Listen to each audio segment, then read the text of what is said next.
There's being fit, but then there's being game fit, and it's two different things. What is the difference between the college level and the pro level? Everything. I mean, college is great, and I think it can prepare you in a lot of ways, but the pro environment is just different. It's everything's faster, everything's more intense, and the biggest thing is that at the pro level, everything is done with purpose. Everything is done with thought behind it, and it's not a linear process. There's a lot of ups and downs. You could be doing really well. There's days where you feel like you can't kick a ball, but I think staying somewhere in the middle and staying level-headed and just trusting in the process and just keep moving forward, that's the biggest thing. You have to be smart. You have to plan for certain things, and you have to be able to adapt if you think something's going to happen, but they change it and go a different way. And then you have to use your brain a lot more. And that was, I think, the biggest thing as well, is not only having to use your brain more, but having to use it at higher speeds and higher intensity to open your mind and to be coachable, not only by your coach, but by your teammates. Because especially younger guys going in, like guys who are just getting to the pro level, like you make it there, you might have been the best player on your college team, scored all the goals, won all the championships done, but you get to the professional level and now all of a sudden you're just a small fish in a big pond, and it's different.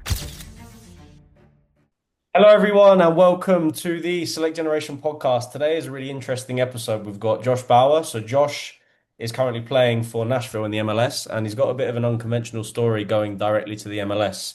He played 4 years of college, and before he went to college, he didn't play for a top academy team. He wasn't at a residential program.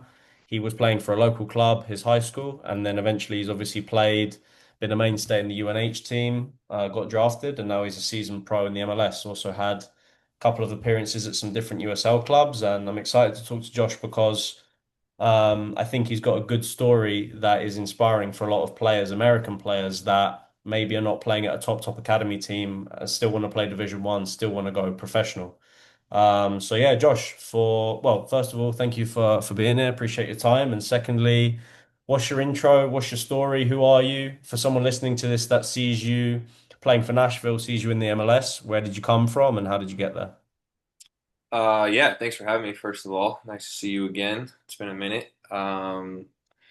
Yeah, like you said, kind of an unconventional story. I would say I'm from New Hampshire, but I kind of bounced around a bunch as a kid. But I think where my soccer career really took off was in New Hampshire. So obviously, pretty small state up north. Closest academies to me were Seacoast United, and they weren't the greatest. It was about an hour away, and then the New England Revolution Academy, which was even further away. And just with having my parents and my two siblings, they had their hands full, so it was a tough ask getting them to drive me out there. So just played high school soccer, and New Hampshire high school soccer is nothing special, that's for sure. But had a lot of fun doing that, and then played for my local club, which at the time was GPS New Hampshire. I think they've fizzled out in recent years, but at the time that's what it was. And for me, soccer wasn't necessarily something that I was considering long term. Like it was just fun in the moment, and I was decent at it, decent enough where I was able to keep it going. But it definitely wasn't on my radar, even playing college soccer. I didn't have any offers, any Division One offers, other than University of New Hampshire, and it was basically to go in and be like a preferred walk on of sorts. Like I wasn't on any scholarship money to start or anything like that. Um, and yeah, I went in my freshman year. I redshirted that year, so I didn't play a minute. Just trained and got in the gym, got a little bit stronger, and developed. And then ultimately made the jump my sophomore year and had three pretty successful seasons with the team, which always helps the individual perspective as well. And yeah, we had a good thing going right up until COVID hit in 2020. I was gonna come back for my fifth year because I had that extra year because of my red shirt. Uh, Season got canceled. Kind of a interesting circumstance. They allowed guys to sign USL before the draft and still be draft eligible. And so I went down to Birmingham for a couple months in 2020. Just kind of got used to the pro environment, I guess, in the USL. And then that following January of 2021, got drafted to Atlanta United. Um, Spent a year there. They didn't pick up my option, and Nashville picked me up in the expansion draft, or not the expansion draft, sorry, the re-entry draft, and I've been here ever since. So that's kind of it in a nutshell. There's a lot of intricacies in between, but that's how I got Yeah, to where I yeah. am now. Interesting. So for a player that's listening to this, that is thinking I want to talk about your kind of college recruiting process because Yeah. as like a college agency, we're helping a lot of guys get into the NCAA, right? And it's difficult. And how was your recruiting process? Were you going to big showcases, big ID camps with your teams? Were you emailing lots of coaches? Were you going to camps? Like, how did it go from you playing for your local club, high school, to then going and play Division 1 soccer? Like, what was your recruiting process like? Yeah, so I think ultimately I was interested in playing soccer, so I kind of took the initiative when I was able to, from probably as early as a sophomore in high school or something like that. Just sending out emails to coaches and stuff like that, and they kind of all say the same thing: is if they even respond to it's come check out our ID camp, come check out our ID camp, come play in front of us. We want to see you, blah blah blah. So didn't have a ton of luck there because those are obviously circumstances where you're having to fly out or drive out if it's close enough to the campuses, spend a bunch of money on an ID camp, and then you're there with 150, 200 other kids where you may get a look. So it's tough. But I did do the UNH ID camp just because it was local, it was close, only 45 minutes down the road from where I live. So an easy one to do, budget friendly as well. And I think, from there it was a lot of, back and forth after the ID camp. They, just again, being local, it was obviously easier. So some of the coaches were able to come out to some of my club games and watch me from there. But UNH was the only, again, Division 1 program that was even remotely interested, and I think a lot of that is because they want to have the best in-state players represent the university. So So when you say they offered you a preferred walk-on, were they like, yeah, Josh, here's the offer, like we want you, but were they like really, was Hubs like pressing you, like we want you, or was he kind of like, oh, if you can make it, great, but if not, we'll take someone else? Like, what does a preferred walk-on mean? yeah, I guess the biggest thing is they had a spot for me on the team, right? Like it wasn't like I was coming in to be a trialist or something like that. But the reason I use the term preferred walk-on is because there was no scholarship money involved, so I wasn't scholarship athlete going in. So I think he definitely was interested in wanting me there because I think you know part of my journey was I wasn't even sure that I was gonna play college soccer just because academics is something that was always very important to me. Like from a young age, my parents kind of pushed that, and just to be wary about soccer will end at some point. We're not sure, so if you're not really if you're going to be able to balance soccer with your academics, like that comes first. So And so how I want to talk about like being a walk-on because yeah. did Hubs tell you like before you were coming, did he say you're going to redshirt or was it something that you figured out in preseason? I figured that out. I wouldn't say necessarily right away in preseason, but pretty early on into the season, I had a pretty, I guess, clear conversation with Hubs where he basically said to me straight up, he was like, "Listen, the two center backs at the time in front of me were a 6'5" French, just dominant grad student presence, and then our senior captain.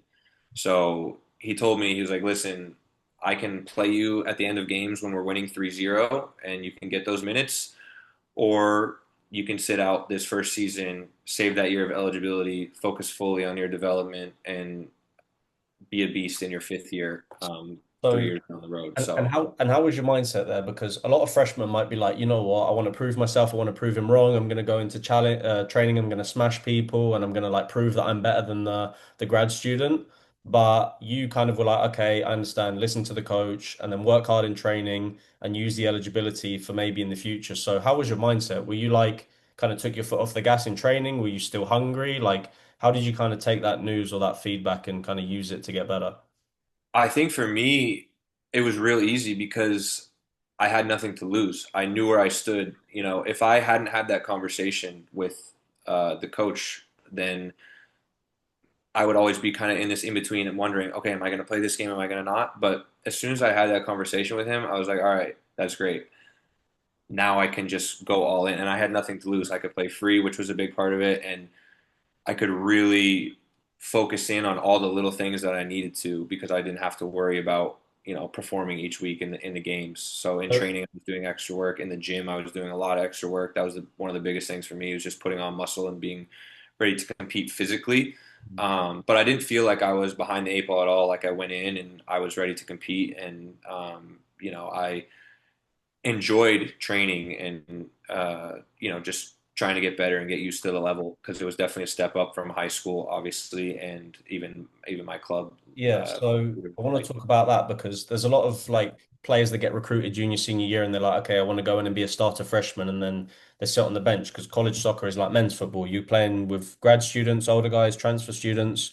From your right. experience, how was high school or club soccer different from college soccer? Like, what are the college soccer players like in that environment compared to club or high school? Yeah, I mean, I'll stick to club just because, like I said, high school wasn't Yeah. it was even further level down, but I would say, yeah, just the physicality first and foremost. Like that was the biggest jump because, like you said, you're playing with grown men, not just people your age anymore. And just like the speed of play. Everyone's obviously a little bit more organized at the college level. Teams spend more time analyzing film and breaking down tactics and stuff like that. So, kind of getting used to thinking about the game more. Especially at UNH with Hubs, he's very detail oriented and likes to focus on all the little things to give you that advantage. So I think that was another big thing for me was just challenging my brain as much as my feet and my body, which ultimately makes things a little bit easier for you going forward if you can think things through and apply them on the field. And how was the coaching staff? How important was the coaching staff in your development as a footballer in college? Because I think, I mean, I didn't see you play when you were a freshman or sophomore, but from your development from when you first went to UNH to when you last went to UNH, obviously you've talked about you went to the gym, you were focused, you were hungry. How important was the coaching staff, Hubs, Chi, other assistant coaches in your development as a footballer? Super important. I mean, I don't think I would be where I am now without them. Honestly, I think they saw the potential in me before I realized it in myself. So just to have that trust in them, it was huge. And again, I talked about how just like how I was able to play free and kind of without anything to lose, which is um, sometimes when you take your brain out of it almost makes things easier, and you're not having to think as much, and you're just going out and playing and doing what you love. So, a lot of extra work with them on the field, but then just, building that relationship with them off the field too. Like they had a lot of trust in me, and they kind of approached me. I think this was after my sophomore year. So after my first year of like actually being on the field and playing, I had another conversation with Hubs where he was like, listen, like, we see this potential in you. Like if you want to, like you could potentially, go even further, like post college, like and play professionally. And I was like hearing that for the first time. I was just so naive, and I was just like, what? Like, is that for real? Like, like, are you just saying this? Like, how do I get there? So that was the first time I really started thinking about it. And then, yeah, I think from there, taking extra steps, whether it be going to play for certain USL two teams or PDL back then in the summer, so that way I'm staying sharp in the off season, and then just getting in the work on all your weaknesses and areas that you need improvement in the spring and stuff like that. Was there a specific piece of feedback or a specific session or year or moment that the coaching staff kind of gave to you that maybe it was that comment from Hubs, like you could be a pro and that kind of shifted it, but was there like tactically, technically a moment in your experience at UNH where you kind of really feel like you developed or really kicked on? I don't really know, honestly. Like, I don't necessarily have one specific moment. I definitely, when I started playing, I mean, I went from literally a redshirt freshman to playing almost every minute of every game for the rest of my, 3 years there. And so that was a big jump. And I think, for that first year, being able to sit on the sidelines and watch our team play and see how we like to play, and then obviously studying the film that we do, being on the field and being actually able to apply it and do it myself was one thing. And I had a pretty good center back partner my sophomore year. He was a veteran grad student, Willis Griffith. He was just a leader and a rock back there, and I was kind of this, still raw, but had potential type of player, and just being able to have someone who's so solid back there next to me allowed me to kind of play a little bit differently and take a little bit more risk and be a different type of player than I would have been if it was another young guy next to me. I kind of had a little bit more freedom to just get my feet wet and try things out and really just do what makes me the Yeah. player that I am. But yeah, I wouldn't necessarily say there was one specific moment where like it all hit. It's kind of a gradual process where you're learning day by day and applying things, and it's not a linear process. There's a lot of ups and downs. You could be doing really well. There's days where you feel like you can't kick a ball, but I think staying somewhere in the middle and staying level headed and just trusting in the process and yeah, just keep moving forward. That's the biggest thing. Because then you go from New Hampshire and then you sign for a little bit in the USL and then you have the draft. And I wanted to talk about your draft experience because I Yeah. think I remember watching because I was at New Hampshire at the time and we were watching the draft with I think you were with Goldie and Wolfie and I was with like Vic and Polo and we were watching it on TV and we were like watching and everyone was expecting you to go first round and then obviously you go second round and I think the boys were saying you were kind of like a little bit upset or a little bit heated and like how was your draft experience? I was just yeah, that was a day, man. They had obviously, hyped me up and was saying, top three pick, top five pick, top 10 pick, all this, all that. So you're hearing all this on the outside. I got like the league contacting me. They're like, hey, like we want you to set up a camera in the living room. We're gonna send you out all the hats and the scarves so that way when your name gets called, you put them on. And so like there's all this anticipation, all this build up. Meanwhile, and the way the MLS draft works is no matter where you get drafted, unless you sign GA, Generation Adidas, no matter where you get drafted, it's all the same thing. You have to still go in and earn your contract in preseason. But obviously, the anticipation and all the hype had been built up. So in my mind, I'm like kind of not expecting things because you just never know what can happen with these types of the drafts and stuff like that. So you never know what a club is thinking or how maybe one showcase or one like what are they the yeah college showcases like impact you. So it was interesting day because like you said, I definitely slipped. I think lower than a lot of people were expecting. And I think the biggest thing for me was in the moment I felt like I disappointed everyone who was there with me, like my family and my friends, because I felt like they were expecting things and then it didn't happen, and I was just like, oh boy, like, what happens now? But in the back of my mind, I think it was just remembering that no matter where you get taken, you still have to go in and earn your contract. So whether it's first round, first pick or last round, last pick. Mm. So So how was your mindset going into preseason with Atlanta? Because I remember at the time they had a second team in the USL Championship. So were you thrown in yeah. with the first team, with the second team? How was like the first couple weeks? Yeah, I went out pretty shortly after the draft. They wanted to get me down there early and just get the training. We had a new coach coming in and he was pretty intense. So I went into training with the first team, and it was like preseason basically. So we're just doing some light workouts and stuff and getting ready, and then eventually the official preseason report date happened, and I was fired up. I mean, I felt like I had something to prove because again, I'm seeing all these names fly off the board in front of me, and I'm like, okay, all right, like let me go show what I can do now. Now that I'm here, and you know, again, ultimately, the biggest goal for me was earn that first team contract. So preseason was very intense. Worked pretty hard on the field, obviously, and then off the field too. Just like kind of getting used to again being in that pro environment. I think the like being able to go to the USL firsthand or before the draft was a good experience because it kind of just like got me used to the ins and outs, the day to day of like how to operate as a pro. But I was still obviously very fresh and naive and learning a lot. What is the difference between the college level and the pro level?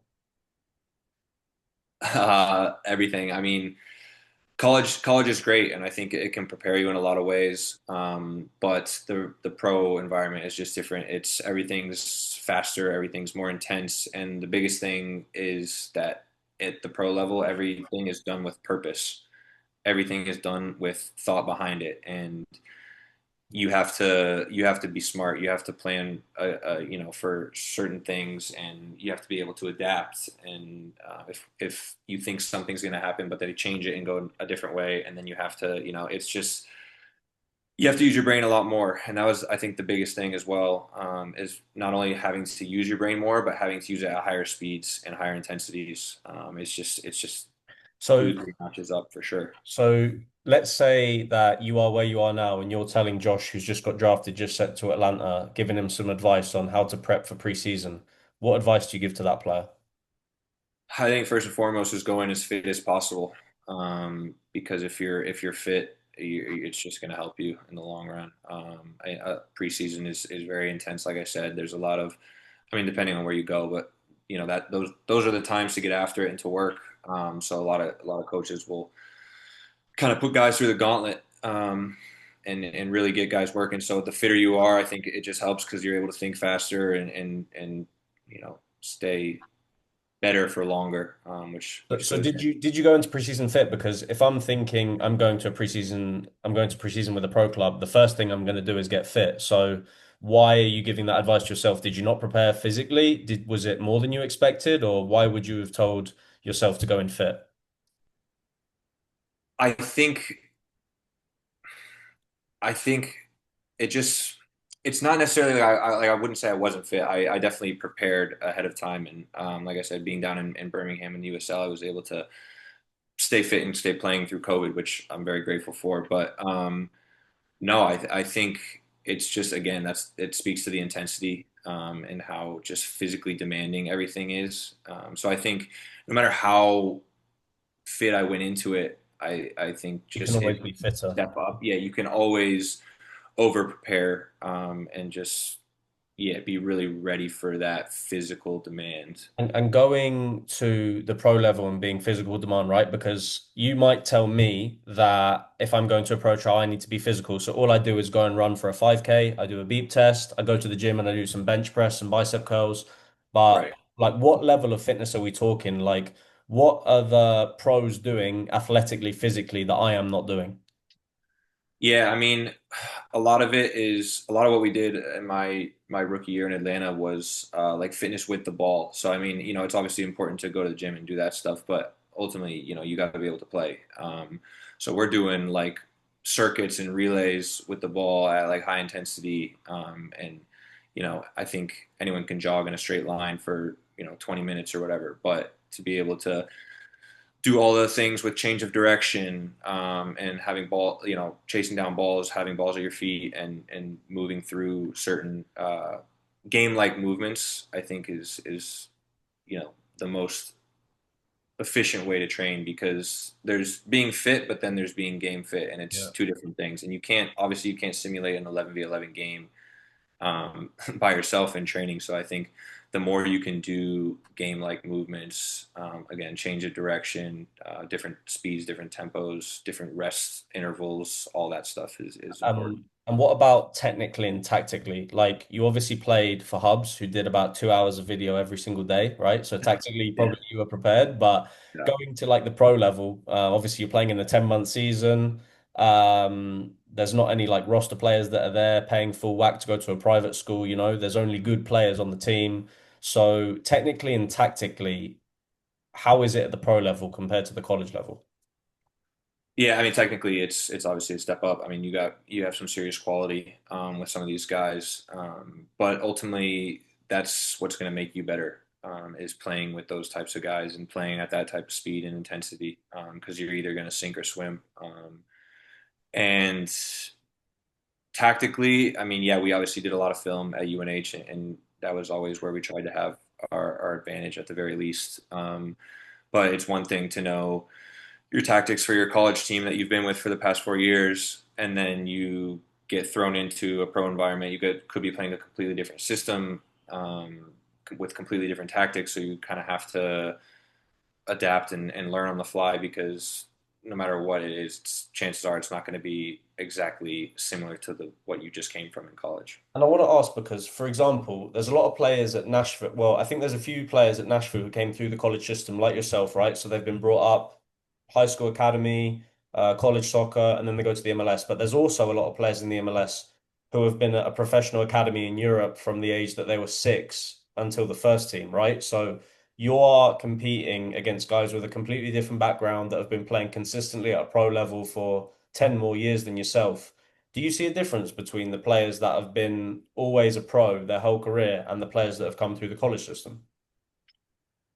I would say with some guys, yes. With some guys, no. I think that kind of just depends on the individual and how they've developed themselves. But I mean, you'll look at some guys and you'll be like, okay, like this guy was taught, through and through how to kick a ball, how to strike a ball, how to head a ball, how to do these things. In America, and especially in, some of these local clubs and high schools, they're not teaching you how to do those things. You kind of just have your own way of doing it, and you might get some little instruction here and there. But I think some of these guys who have come from Europe and stuff, it's different because they eat, breathe, sleep soccer there, and they learn from a very young age the correct way to do things. And I think that can give them an advantage at times. But being an athlete, and this, like you can adapt and you can learn and you can develop yourself no matter where you started from. So I think it's being able to take things in stride, and maybe you have to work a little bit harder and tweak a couple things on your end to get a better touch or be a better player or be able to hit different types of balls. I've, So I've I I've think spoken to a couple of professional players, and they tell me is like, for example, Bolu, he was a player that plays in the USL Championship now, went to college, and he was telling me he's not the fastest, he is not the best at finisher, but he plays as a six and he knows what he's good at. He cleans up the ball, he passes it, and he doesn't make mistakes. So, from your experience, like you've obviously played in college at centre back, sometimes you're shifted out in the MLS to right back. What is your advice on players like that thinking, okay, I need to be a 10 out of 10 at everything. If I want to be a pro, I have to be good at everything. Like a lot of the advice I give to players is like coaches play players that know their role in a system and do what the coach wants. So how would you kind of reply to that? And how would you tell a player like they need to be how to like get to a pro level at like one aspect of the game, for example? yeah, I think it's a mixture of both, because you obviously are going to have a job, a role as an individual on the field, no matter what team you're on. And I think it's being confident in that role and doing what's asked of you, to the best of your ability. But also, I think the best players play with a certain freedom, and they play the soccer that made that that got them there. They played just like they were a kid, you know what I'm saying? Like they were not like robots and just being joysticked around by a coach or by their teammates in front of them, or behind them who are shouting instructions. Yes, that's important, obviously, but ultimately, when it comes down to it, is like when you're on the ball, you might have to get out of a situation, and that is just down to the player. Like that, you have to have that freedom and a little bit of creativity, and that's just gonna separate you from everyone else because I think there's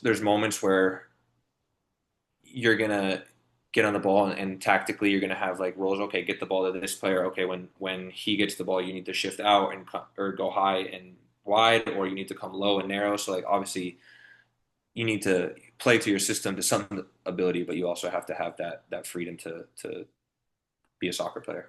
What is your goal as a footballer? Like what is your career goal as a footballer? Win trophies.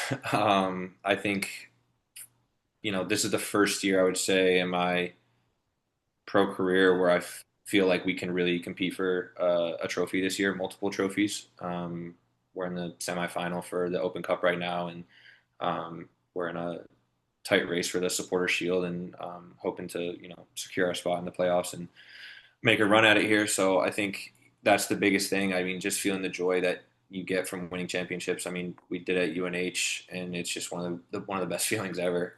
So that from a team perspective, and then obviously, I have individual goals, whether it be longevity, just playing till a certain time, playing as long as I can in my career at the highest level, and then stuff like I want to be defender of the year or make the all-star team, stuff like that.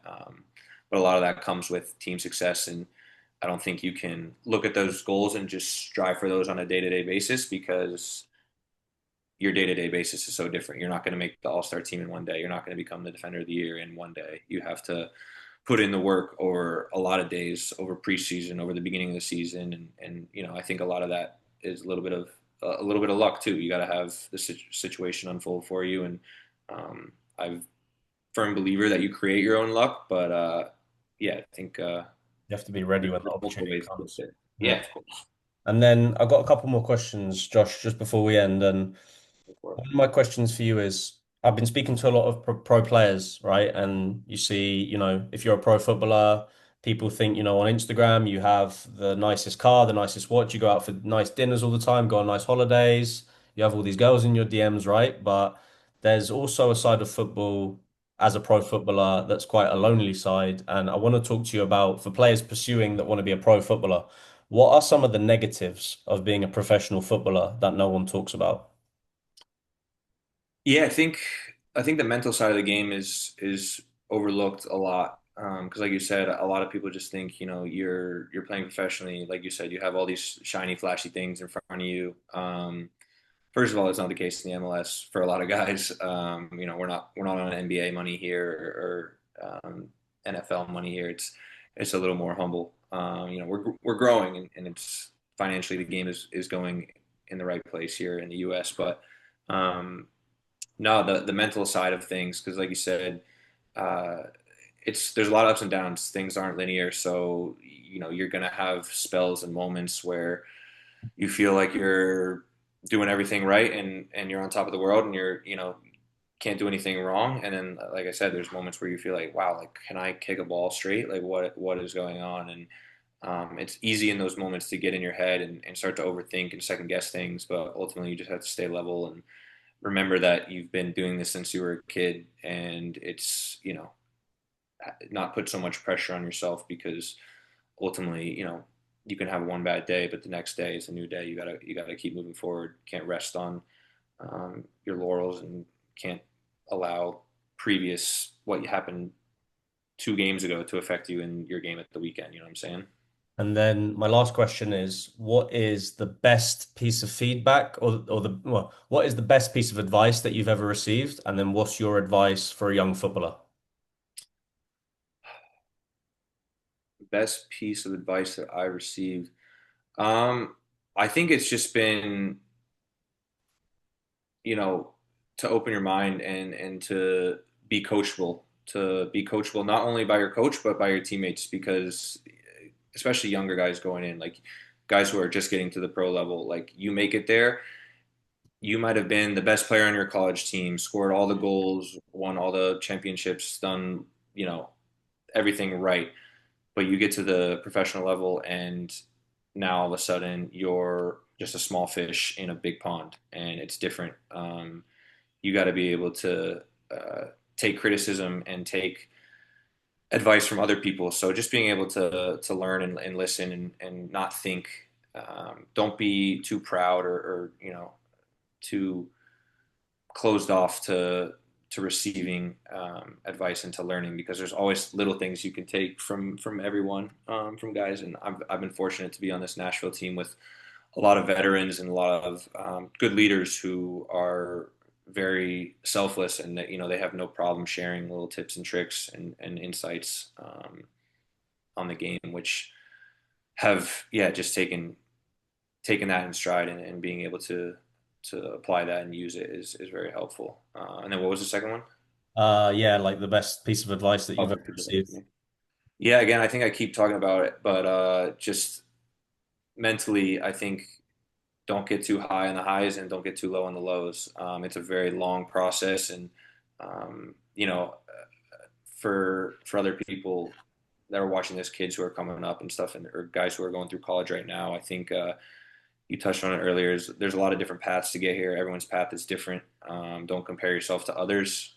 Just keep focused on yourself and in doing what you need to do, and trusting in yourself and trusting in your abilities. Because if you don't believe in yourself, then no one else will. So I think starts with that. Perfect. Great advice, guys. Josh, really appreciate your time. And if you learned something, if you're interested in Josh and his story, we'll obviously tag his Instagram, send him a message with whatever you learned and a nice message. And yeah, Josh, really appreciate the time. Thanks for coming on. Yeah, thank you. Appreciate it.